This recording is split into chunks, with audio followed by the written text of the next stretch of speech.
Thank you all for coming. G.K. Chesterton once told a parable about a professor who owned a small canary. And the professor thought to himself one day, I think this canary would be a lot happier outside the cage. And so he opened the door to the cage, and the canary flew out and around the room. And then he flew out an open window and was promptly eaten by a much bigger and presumably much hungrier bird. The point of this story for Chesterton was pretty simple. Just because a man is liberated from his restraints does not necessarily make him free. Conservatives and libertarians share a love for liberty, and it's made us potent political partners on a number of issues: our support for the free market, our opposition to the regulatory state, and our support for the rights of all individuals.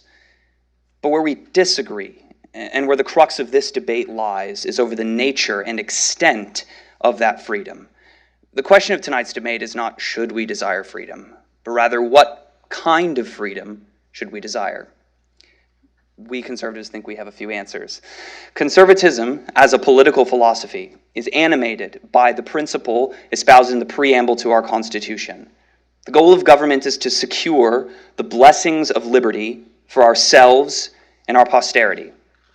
Now, this historic phrase teaches us two important lessons. First, not all liberty leads to blessings. Just ask Chesterton's canary. Only ordered liberty does that. And second, we have a duty to preserve liberty for our descendants. But if we are to pass the torch of liberty from us to our children and from our children to their children, our society must promote things like personal responsibility, the value of faith and family, and positive duties to others in our communities. We can rob the future of their freedom by both overregulation and excess. And it's this belief that separates us perhaps so distinctly from our libertarian colleagues.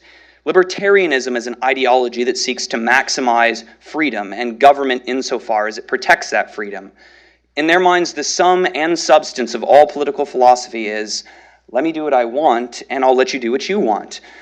It's deceptively simple, and it's alluringly self-indulgent. But the art of politics is not that simple. French reformer Madame Roland was eventually beheaded by French revolutionaries in the 18th century and went to the guillotine with the famous words, "O liberty, what crimes have been committed in your name?" Her cry rings true today. In the name of liberty, laws protecting the traditional family were torn down, leading to intergenerational poverty. In the name of liberty, abortion access was universalized, leading to the death of 60 million innocent children. And in the name of liberty, drugs were spread from one corner of this country to the next, destroying individuals and communities. This is the problem with the libertarian project. Not that they desire social destruction, but that their quest for liberty knows no moderation.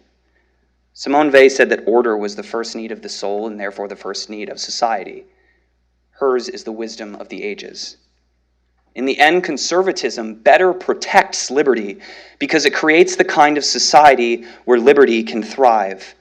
It was ordered liberty that was the bedrock principle of the founding generation, the principle that has secured the last 250 years of American prosperity. And it's a principle that should be neither forgotten nor forsaken. Thank you.